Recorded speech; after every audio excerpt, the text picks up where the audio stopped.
ఈరోజు తెలంగాణ రాష్ట్ర పోలీస్ తరఫున ముఖ్యంగా మల్కాజ్గిరి పోలీస్ కమిషనరేట్ తరఫున సహచరులకందరికీ కూడా అభినందనలు అండ్ స్వాగతం కూడా. నా పేరు సుమతి, నేను commissioner of police Malkajgiri police commissionerate. చాలామంది పొద్దున కూడా మీ సహచరులకు ఒక డీసీపీ ఏరియాలో మీటింగ్ జరిగింది ఇట్లాగే. అయితే అక్కడ చాలామంది తెలుసో తెలియకనో మహిళా కమిషనర్ అని అన్నారు. మనందరం ఒకటి గుర్తుపెట్టుకోవాలి, నేను మహిళల కోసం ఉన్న కమిషనర్ కాదు, నేను కమిషనర్ ఆఫ్ పోలీస్. అట్లానే మీరు కూడా సహచరులు. ఇందాక ఏమన్నారంటే మహిళా పోలీస్ కాదు, మీరు పోలీస్. అన్ని పనుల కోసం మీ ఏరియాలో మీరు పోలీసింగ్ చేస్తారు, ఒక్క మహిళల కోసమే చేయరు. Got my point? ఎస్. ఎందుకు అట్లా చెప్పినానంటే ప్రతి మహిళకు, ఇంక్లూడింగ్ మీ, నాతో సహా, ఎందుకంటే అందరము ఒక స్థాయికి ఒక వయసుకు వచ్చిన వాళ్ళమే ఇక్కడ కూర్చున్నాం, పిల్లలైతే ఎవరు లేరు. ప్రతి మహిళలో ఒక చిన్న భావం ఉంటుంది, ఏంటంటే నేను అన్నీ సాధించగలను, అన్నీ చేసుకోగల ధైర్యం నాకుంది, కానీ ఎక్కడో నన్ను ఇంకా కొంచెం నా ఫ్యామిలీ కానీ, నా పిల్లలు కానీ, తర్వాత పక్కన ఉన్న వాళ్ళు కానీ, నా బంధువులు కానీ, లేదంటే నేనున్న ఏ సొసైటీ కానీ నన్ను ఇంకొంచెం అర్థం చేసుకుంటే, గుర్తిస్తే బాగుండు అని అనిపిస్తుంది. మీకు కూడా అనిపించింది నాకు ఎప్పుడైనా? అంటే నా కేపబిలిటీస్ చాలా ఉన్నాయి, కానీ నాకు తగ్గట్టు నాకు గుర్తింపు లేదు. నేను అసలు ఎంత సాక్రిఫైస్ చేస్తున్నాను నా కుటుంబం కోసం, నా పిల్లల కోసం.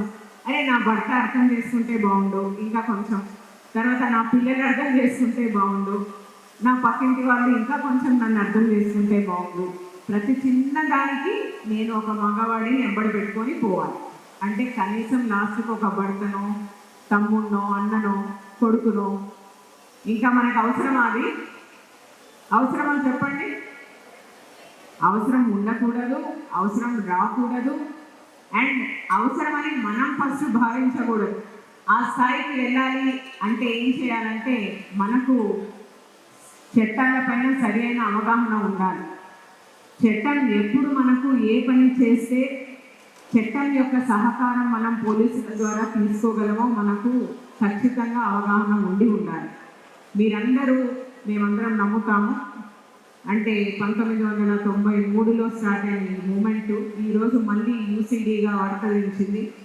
ఈరోజు స్వయంగా ముఖ్యమంత్రి గారే మేము 1,000 మంది మహిళలను కోటీశ్వరులను చేస్తాం అన్న ఒక పెద్ద మాట, మీకు అంత ఒక పెద్ద అభయం మీకు ఇచ్చినప్పుడు మీరందరిలో ఎంత నైపుణ్యం ఉంది, మీరందరిలో ఎంత సాధికారత సాధించగలమన్న ఒక ప్రజ్ఞ మీలో చూసి ఉంటే ప్రభుత్వం మిమ్మల్ని ఒక ఆయుధంగా వాడుకుంటుంది.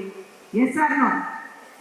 సో మీకు బస్సులే ఇచ్చిండ్రంట, 5,000 బస్సులు మల్కాజ్గిరి పోలీస్ కమిషనరేట్లోనే రీసెంట్గా గవర్నమెంట్ మీకు ఇవ్వడం జరిగింది. అయితే ఇంత సాధించిన మీకు ఎక్కడో ఆ ఆత్మన్యూనత భావం ఏమంటే మేము ఒకరి సపోర్ట్ తీసుకోకుండా 100% మేము ముందుకు వెళ్ళాలంటే మాకు భద్రత విషయంలో ఖచ్చితంగా మాకు మేము చేసుకోగలిగిన వాతావరణం మాకు అవసరం అని ప్రతి మహిళ భావిస్తుందని నేను మహిళగా భావిస్తున్నాను. అలాంటివి మేము ప్రొవైడ్ చేయాలంటే దాదాపుగా ఒక 2011 అంటే 14 years క్రితము నేను ఎస్పీగా ఒక సంస్థలో పనిచేసినప్పుడు, అంటే చాలా ఇంపార్టెంట్ సంస్థ అది. అయితే పని చేసినప్పుడు మహారాష్ట్రకు పోవడం జరిగింది. ఆ మహారాష్ట్రలో మా టీమ్ ఆఫ్ ఆఫీసర్స్ ఒక 2 ఏరియాస్లో పోయారు. అంటే అది అంధేరి అని చాలా, అంటే స్లమ్ ఏరియా. ఒక స్క్వేర్ కిలోమీటర్కి మోర్ దాన్ 1,000-2,000 పీపుల్ ఉన్న ఏరియా. అలాంటి ఏరియాలో అంటే ఎంత బిజీ నగరమో మీకు తెలుసు కదా, ముంబై నగరం. ఎక్కడ ఎవరిని పట్టించుకోరు. మనంత కొంచెం లేట్ బ్యాక్ లైఫ్ ఉండదు అక్కడ, అసలు పట్టించుకోకుండా ముందుకు వెళ్ళిపోతుంటారు. చాలా కష్టజీవులు. మహారాష్ట్రియన్స్. అయితే ఒక చిన్న ఇన్ఫర్మేషన్ కోసం మా టీమ్స్ 3-4 ఏరియాస్కి పోవడం జరిగితే ఎగ్జాక్ట్లీ 5 నిమిషాల్లో క్రైమ్ బ్రాంచ్ వాళ్ళు నాకు కాల్ వచ్చింది. మీ అప్పుడు ఆంధ్రప్రదేశ్ మీ పోలీస్ ఇక్కడ ఉన్నారా అంటే you imagine there information network. కరెక్ట్గా అంత బ్యూటిఫుల్ ఇన్ఫర్మేషన్ నెట్వర్క్ ఉన్న రాష్ట్రము ఎందుకు అలా ఉండిందంటే ఎస్పెషలీ స్లమ్ ఏరియాస్లో, తర్వాత బస్తీల్లో అక్కడ ఉన్న కామన్ పీపుల్ పోలీస్కి విపరీతమైన ఇన్ఫర్మేషన్ నెట్వర్క్ అక్కడ. ఎందుకు ఎట్లా అయిందంటే వాళ్ళకు పోలీస్ స్టేషన్లోకి వచ్చి మాట్లాడితే freedom, they can come and talk. ఎందుకంటే వాళ్ళు ఏ పొలిటికల్ పార్టీతో అలైన్ కాదు, అక్కడ ఉన్న వాళ్ళ బస్తీ సమస్యలే మాట్లాడతారు వాళ్ళు. అండ్ అంత ఏమంటారా ఆ రకమైన అభయం పోలీసులకు వాళ్ళు కొన్ని సంవత్సరాలుగా ఇచ్చి ఉన్నారు. అంటే మేము we will mind our problems, మా ప్రాబ్లమ్స్ గురించే మేము మాట్లాడతాము అన్న ఒక సహృద్భావ వాతావరణం పోలీస్కి వాళ్ళు క్రియేట్ చేసి ఉన్నారు. అది 2 రకాలుగా ఉపయోగపడింది. వాళ్ళకు ఉపయోగపడింది, తర్వాత అక్కడున్న పోలీస్ ఆఫీసర్స్కి కూడా ఉపయోగపడింది. ఎందుకంటే పోలీసింగ్ మీరు అనుకున్నట్టు ఒక మహిళ లేదంటే ఒక జంటు, ఒక అమ్మాయి, ఒక ముసలి వయసు లేదంటే పెద్ద వయసు ఉన్న వాళ్ళు కూడా పోలీస్ స్టేషన్కి వాకింగ్ అయ్యి ఈ రోజుకి తెలంగాణ రాష్ట్రం మొత్తం, బికాజ్ నేను కూడా ఒక తెలంగాణ మహిళను, వచ్చి మనం అడిగేది ఏమంటే సార్ నాకు ఈ ప్రాబ్లం ఉంది, మీరు న్యాయం చేయండి. వాట్ ఈజ్ దట్ న్యాయం ఎవరికి తెలియదు, ఆ చెప్పే వాళ్ళకి తెలియదు, చేసే వాళ్ళకు తెలియదు. ఒకవేళ మీరు ఏమనుకోని ఉంటారో మైండ్లో మేము రీడింగ్ చేసి దానికి తగ్గట్టు మేము ప్రాబ్లంకి సొల్యూషన్ కనుక్కొని అది చేస్తేనే మీకు మేము ప్రాబ్లం సాల్వ్ చేసినట్టు. కానీ మాకు ఒక చట్టం అనేది ఉంది, మేము చట్టం పరిధిలోనే పనిచేస్తాము. చట్టం ఏం చెప్తుంది, చట్టం చెప్పిన ద్వారానే చట్టంకి లోబడి మేము పని చేయాలి. ఇప్పుడు ఎస్హెచ్ఓ గారు మాట్లాడుతూ ఒక రిసెప్షన్ అని ఒక విధానం చూపించారు కదా. అయితే రిసెప్షన్లోకి వచ్చిన తర్వాత ఎవరైనా ఒక పిటిషన్ ఇచ్చిన తర్వాత ఖచ్చితంగా పిటిషన్ మేనేజ్మెంట్ సిస్టమ్ అని ఉంటుంది. దాంట్లో 100% ఎంట్రీ చేయవలసిందే. చేసిన తర్వాత అది డీజీపీ వరకు ఎవరు పిటిషన్ ఆ రోజు ఇచ్చారో చూసుకోగలిగిన విధానం మన దగ్గర ఉంది. ఒకవేళ పిటిషన్కి ఆయన ఏమన్నారు, మీరు అక్నాలెడ్జ్మెంట్ అడగండి అంటే నేనే చెప్తున్నా మీరు అడగండి. ఎందుకు అడగమంటున్నారు? నా ఉద్యోగము చాలా ప్రొఫెషనల్ జాబ్. అంటే నేను అనుకోవచ్చు, అంటే మీరు లీగల్ నాలెడ్జ్ ఉందో లేకనో, లేదంటే సపోజ్ నేనే ఉన్నాను, నా సిస్టర్ వచ్చి నన్ను అడిగినా కూడా నేను సిస్టర్ లాగా ట్రీట్ చేయలేను అక్కడ పోలీస్ స్టేషన్లో. I have to treat like a complainant only. And కంప్లైంటే తీసుకోవాలి. అలా తీసుకోవడానికి ఎన్ని విధానాలు ఉన్నాయో తను ఇప్పుడు ఎక్స్ప్లెయిన్ చేసింది. ఓన్లీ థింగ్ ఇస్ పబ్లిక్కి ఇంకా పోలీస్ అంటే ఒక రకమైన మేము సమస్య ఉంటేనే పోలీస్ స్టేషన్కి వెళ్ళాలి. ఇలాంటి భావం నుంచి బయటికి రావడానికి షీ టీమ్స్ అన్న ఒక కాన్సెప్ట్తో మేమే మీ దగ్గరికి రావడం జరిగింది. అంటే మీకు తెలియకుండా మీ ప్రాంతాల్లో మేమే ఉండడం, ఏమి అలాంటి యాక్టివిటీస్ టీజింగ్, న్యూడ్ కమెంట్స్ చేస్తున్నారో అట్లాంటి వాళ్ళని పట్టుకొని రావడం, పట్టుకొని వచ్చి ఒకవేళ పేరెంట్స్ ముందు ప్రొడ్యూస్ చేస్తే పేరెంట్స్ అసలు ఒప్పుకోకపోవడం, అరే మీరు ఒప్పుకోవటం లేదు, మీ పిల్లలు ఇది పని చేస్తున్నారు, ఈ పలానా ఆయన ఇది చేస్తున్నాడని వీడియో చూపించడం. అది చేసిన తర్వాతనే షీటీన్స్కి ప్రాచుర్యం వచ్చింది. అంటే నేను ఎవిడెన్స్ చూపించకపోతే మళ్ళీ పత్రికల్లో వాళ్ళు ఏం రాస్తారు, వీళ్ళకి నచ్చిన వాళ్ళని తీసుకొచ్చిండ్రు, నచ్చిన వాళ్ళని తీసుకొని రాలేదు. సో ఏది పోలీస్ చేసినా కూడా ఎవిడెన్స్ బేస్ చేసుకొని చేయాలి. ఎవిడెన్స్ లేకుండా సపోజ్ నేను మోరల్లీ చాలా రైట్,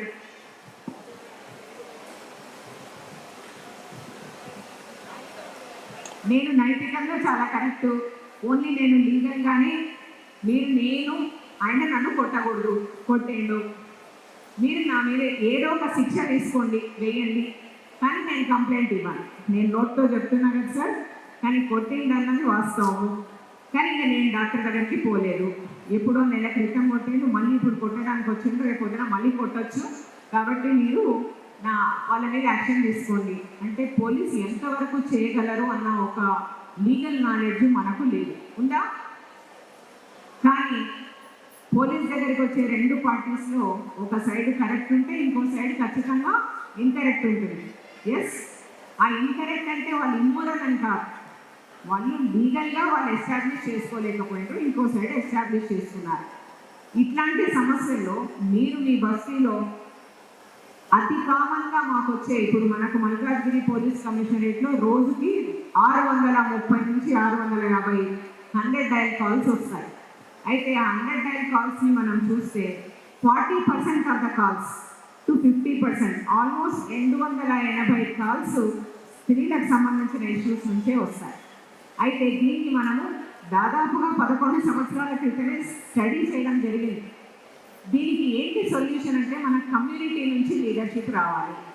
కమ్యూనిటీలో చాలా నిష్పక్షపాతంగా వాళ్ళ సమస్యల గురించి లీగల్గా అర్థం చేసుకొని చెప్పేవాళ్ళు వస్తేనే పోలీస్ ఖచ్చితంగా కొంతవరకు సహాయం చేయగలరు అన్నది ఇది ఒక స్టడీ చెప్పినది. అయితే దీనికి మేము చాలా ఆలోచించి తీసుకున్న నిర్ణయం ఏమంటే, ఆల్రెడీ మీరందరూ కూడా విపరీతంగా సాధికారత సాధించిన మహిళలు. ఎందుకు అంటున్నానంటే, మనం ఎంత కష్టపడినా, ఇందాక మీ సుజాత మేడం చెప్పినట్టు మీరు రాయడం నేర్చుకున్నా, చదవడం నేర్చుకున్నా, ఇంకా యూట్యూబ్లో ఏమొస్తుందో అర్థం చేసుకున్నా, ఇదంతా ఎందుకు? బ్రతుకు చాలా స్మార్ట్గా బతకడానికి కదా. ఎవరు మన వైపు మనకు న్యాయం చేస్తున్నారు, ఎవరికి మనకు అన్యాయం చేస్తున్నారు, మనకు ఎవరి వల్ల హాని, ఎవరి వల్ల లేదు, ఇవి కనుక్కోవడానికైనా లైఫ్లో మనం ఇంకా ఎడ్యుకేషన్ అంతా కూడా all kinds of education. So దీన్ని దాటి ఇంకా కొంచెం ముందుకు రావాలంటే మనకు మీరు సంపాదించిన డబ్బుని మీ దగ్గర భద్రంగా దాచుకోవాలి, నంబర్ 1. నంబర్ 2, మీ పిల్లలకు కష్టపడి చదివించినప్పుడు వాళ్ళ చదువుకు ఒక విలువ మీరు తీసుకొని రావాలి. 2. 3, మీ కుటుంబం శాంతిగా ఉండాలి, మీరు మానసికంగా ఇంకో రకంగా వేదనకు గురి కాకూడదు. 4. 5, అన్నింటికి మించి మీ చుట్టుపక్కల జరిగే సమస్యలకు కూడా మీరు ఒక లీడర్షిప్ చేయగలిగిన స్థాయిలో మీరు ఉండాలి. ఇవన్నీ చేయడానికి తగిన అర్హతలు ఉన్న వాళ్ళు మాత్రమే ఎస్హెచ్జి ఉన్నాయి. అది మేము గుర్తించినది. కరెక్టా? సో మీరందరూ కూడా ఆల్రెడీ సాధికారత సాధించారు. Only thing is legal education. Next, visit to the police station. Police స్టేషన్కి వెళ్ళినప్పుడు ఏం మాట్లాడాలి, ఎట్లా మాట్లాడాలి, ఒక సమస్య ఎలా ఇవ్వాలి, తర్వాత మా పెట్రోల్ ఆఫీసర్ అక్కడికి వస్తారు, అంటే పెట్రోల్ కానీ డీసీ ఆఫీసర్ కానీ, అంటే బ్లూ కోడ్స్ బైక్ మీద వచ్చే ఆఫీసర్ అక్కడికి వచ్చినప్పుడు మీరు సమస్య అరవడం వల్ల సమస్య పెద్దగా అనిపించదు, లేదంటే 10 మంది గూడిన తర్వాత అది సమస్య పెద్దదని కాదు. అక్కడ జరిగిన విషయం ఎవరైతే క్షుణ్ణంగా చెప్పగలుగుతారో దానివల్లనే సొల్యూషన్ వస్తుంది. అలా చెప్పడానికి మాకు లీడర్స్ కావాలి, ప్రతి బస్తీలో లీడర్స్ కావాలి. అది మహిళ అయితే ఇంకా మంచిది మాకు, ఎందుకంటే మీరు నిష్పక్షపాత ధోరణిలో ఇస్తారని ఖచ్చితంగా మేము అనుకుంటున్నాం. ఎందుకంటే ఏ మహిళ కూడా ఇందాక మమత రఘువీర్ గారు చెప్పినట్టు మనం ఎంత కష్టపడేది దేనికి?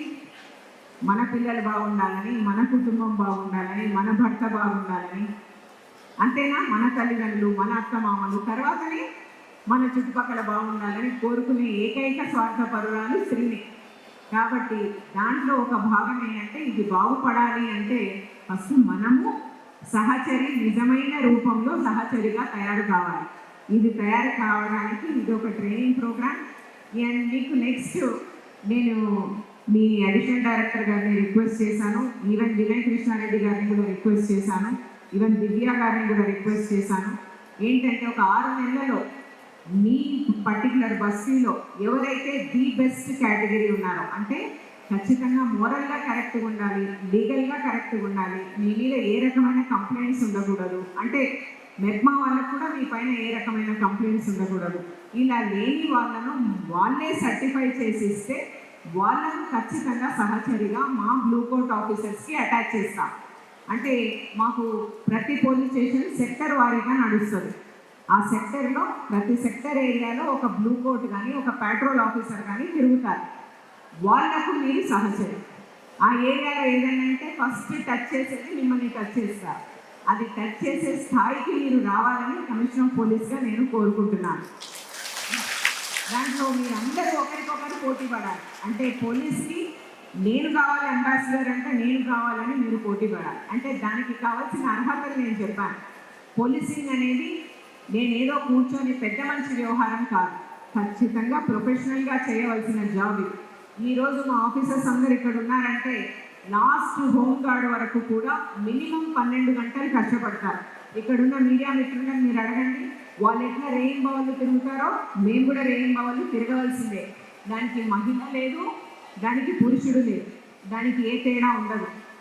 అయితే ఇదే మనం తెలంగాణ రాష్ట్రం వచ్చిన సంవత్సరం చూసుకుంటే మహిళా పోలీసుల శాతం 4.6 నుంచి 4.8%. అంటే 100 మగ పోలీసులకు 4 ఆడ పోలీసులు ఉన్నారు. ఇంకా మమ్మల్ని చూసేవాళ్ళు ఎవరు ఉన్నారు? ఎవరైనా? అసలు కనీసం ఉమెన్కి బాత్రూమ్స్ ఉండేవి కాదు. అంటే మేల్స్ పోయే బాత్రూమ్స్లో విమెన్ వెళ్ళేవాళ్ళు. అలాంటి కష్టాల నుంచి ఈరోజు 15% విమెన్ పెరిగేది పోలీసులో. అంటే మా స్వరం వినిపిస్తుంది. ఎప్పుడైతే ఉమెనే ఒక కమిషనర్గా రాగలిగిన స్థాయికి తెలంగాణ రాష్ట్రం ఎదిగిందంటే ఖచ్చితంగా మీరు చెప్పిన సమస్యలకి కూడా అదే రకంగా ఇంపార్టెన్స్ ఖచ్చితంగా పోలీస్ స్టేషన్ లెవెల్లో దొరుకుతుంది. ఇప్పుడు ఒక 2-3 రోజుల క్రితం, అంటే విచ్ ఇస్ వెరీ కామన్, రాత్రి ఇదే ఉప్పల్ బస్ స్టాండ్లో అర్ధరాత్రి దాటిన తర్వాత 1-1:30 ప్రాంతంలో ఒక అమ్మాయి, ఒక కపుల్, భర్త పక్కనే ఉన్నాడు, భర్తనో తర్వాత సమ్ బ్రదరో వాట్ ఎవర్ ఇట్ ఈస్, అయినా కూడా అక్కడ బైక్స్లో వెళ్ళే వాళ్ళందరూ కూడా చాలా ల్యూడ్ కమెంట్స్ పాస్ చేశారు. ఎందుకు? వాళ్ళు చేయాలని చేయలేదు. సమయం కాని సమయంలో స్త్రీ అక్కడ నిలబడి ఉండడం, పక్కన పురుషుడు ఉన్నాడు పక్క, కానీ చేసేది ఎందుకు? తాగిన మైకంలో తప్ప ఇంకా వేరేది ఏం లేదు. అంటే వాళ్ళకి ఏం చేయాలన్న ఇంటెన్షన్ ఉండొచ్చు, ఉండకపోవచ్చు, కానీ నేను ఒక స్త్రీని గౌరవించాలి, ఇది నాకు సంబంధించిన విషయం కాదు అని పోలేదు. మా వాళ్ళు ఏం చేసిండ్రు, కేవలం వాళ్ళ బైక్ నెంబర్స్ రాసుకొని నెక్స్ట్ డే కేసు బుక్ చేసి ఆ తర్వాత 1 డే జైలు ఇప్పించారు వాళ్ళకి. అంటే అంతకంటే ఎక్కువ పోలీస్ ఇంకా దాని మీద యాక్షన్ తీసుకోలేదు. కానీ అది సోషల్లీ అన్యాక్సెప్టబుల్. అంటే సమాజపరంగా అది యాక్సెప్టబుల్లా కాదా? అట్లాంటిది మనం యాక్సెప్ట్ చేస్తామా? నేను తల్లినే, మీరు తల్లినే, తర్వాత తండ్రి అయినా సరే అట్లాంటి బిహేవియర్ని మనం యాక్సెప్ట్ చేయం. ఎస్పెషల్లీ తెలంగాణ ప్రాంతంలో అసలే యాక్సెప్ట్ చేయం. మనకు కులం లేదు, మతం లేదు, అందరం కలిసి ఉండాలని అనుకునే సమాజం ఇది. అలాంటప్పుడు ఒక స్త్రీని గౌరవించే సమాజం ఇది. నువ్వు అట్లా నిలబడినప్పుడు అంటే ఏం చేయగలుగుతాము? అదే పక్కనున్న బస్సులో మాకు ఎవరైనా ఇలాంటి సహచరి ఉందనుకోండి, ఇమ్మీడియట్గా ఒక 3-4 పిలుస్తామా పిలవమా? వీళ్ళందరూ ఈ బైక్ కలిగిన వాళ్ళు, ఈ పర్టికులర్ బస్సు నుంచి వచ్చిన వాళ్ళు ఎట్లాంటి వాళ్ళు అని కనుక్కుంటే మీరు మాకు కరెక్ట్ సమాచారం ఇస్తారా ఇవ్వరా? అదే మేము యూనిఫామ్ వేసుకొని పోతే ఏమవుతుంది? తెలుస్తుందా మాకు కరెక్ట్ ఇన్ఫర్మేషన్? తెలిసే ఛాన్స్ లేదు. అక్కడ ఉన్న వాళ్ళు ఎవరు చెప్పగలిగితే, ఎవరికి నోరు ఉంటే వాళ్ళు కరెక్ట్ అయిపోతారు, ఎవరికి నోరు లేదో వాళ్ళు కరెక్ట్ కాదు. సో ఇట్లా నోరు లేని వాళ్ళకు కూడా నోరు మీరు ఇవ్వగలుగుతారు. ఎస్, సో మనం నిష్పక్షపాతంగా మీరు మీ బస్తీలలో ఉన్న చిన్న చిన్న సమస్యలు చాలా ఎఫెక్టివ్గా డీల్ చేయడానికి మేము ఎస్హెచ్జి సహకారం తీసుకున్నాము, ఎస్హెచ్జి మహిళల యొక్క సహకారం తీసుకున్నాము. మీరు మాకు సేఫ్టీ అంబాసిడర్స్, అంటే రక్షణ కవచాల్లాగా, రక్షణ అంబాసిడర్స్ లాగా మాకు తయారు కావాలన్నది మా ఉబలాటం యాక్చువల్లీ. కాకపోతే మీరు ఎంతవరకు దాని మీద నిలబడి, ట్రైనింగ్లో నిలబడి, మీ వాళ్ళు పెట్టిన సర్టిఫికేషన్లో మీరు నిలబడి మా వరకు మాకు ఎన్ని పేర్లు ఇస్తారో మాకు తెలియదు. కాకపోతే మేము ఇది ఒక ఓరియంటేషన్ ప్రోగ్రామ్ లాగా ఇది స్టార్ట్ చేశాము. మీకు అందరికీ క్వీన్ అని ఎందుకు తొడిగినామంటే ఆల్రెడీ యువర్ ఆల్ క్వీన్స్. కరెక్టా కాదా? మీరు క్వీన్స్ అయినా కాదా? మేము క్వీన్స్ కాదు, మీరైతే క్వీన్సే. ఎందుకంటే వీఆర్ ఎట్ యువర్ సర్వీస్ కాబట్టి మీరందరూ కూడా క్వీన్సే. కానీ నిజంగా సాధికారత సాధించాలి అంటే ఒక ఆర్థిక సాధికారత సరిపోదు. మనము ఎప్పుడైతే మనం చేసే పనిని మనం దృఢ చిత్తంతో నేను చేసేది కరెక్టు అని మహిళ భావించి గట్టిగా మాట్లాడిన రోజే మనకు సాధికారత. అది మనకైనా కావచ్చు, మన పక్కనున్న వాళ్ళకైనా కావచ్చు. ఎప్పుడైతే అది సాంఘికంగా యాక్సెప్ట్ కాబడని సమస్య గురించి మీరు మాకు చాలా క్లియర్గా చెప్పగలిగిన రోజే మీరు నిజమైన సహచరులు మాకు అవ్వగలుగుతారు. And police stations are all at your service. And మనకున్న పాపులేషన్కి మనకున్న పోలీస్ చాలా తక్కువ, సమస్యలు చాలా ఎక్కువ. ఒక్కొక్క పోలీస్ స్టేషన్లో దాదాపుగా 1500 నుంచి 2000 కేసులు రిజిస్టర్ అవుతున్నాయి. అండ్ రిజిస్టర్ కాని కేసులు అంతకంటే, అంటే ఉట్టి సింపుల్ కంప్లైంట్స్ అంతకంటే డబల్ ఉంటాయి.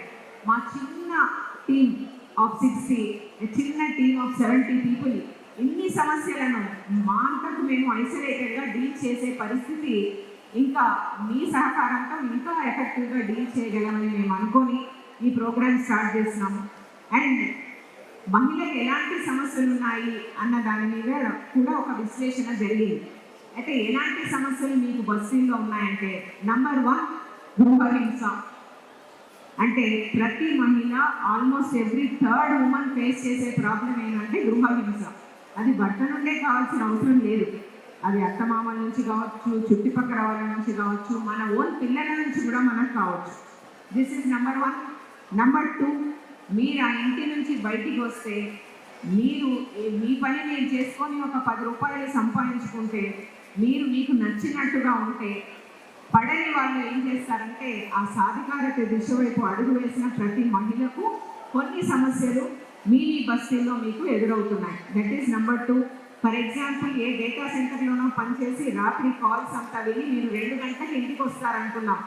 వచ్చేటప్పుడు ఎవరైనా నిలబడితే మీ మీద మహిళ అనే చూస్తున్నారు, కానీ మీరు రాత్రంతా కష్టపడి వస్తున్నారని సమాజం ఇంకా అంతవరకు ఎదగలేదు.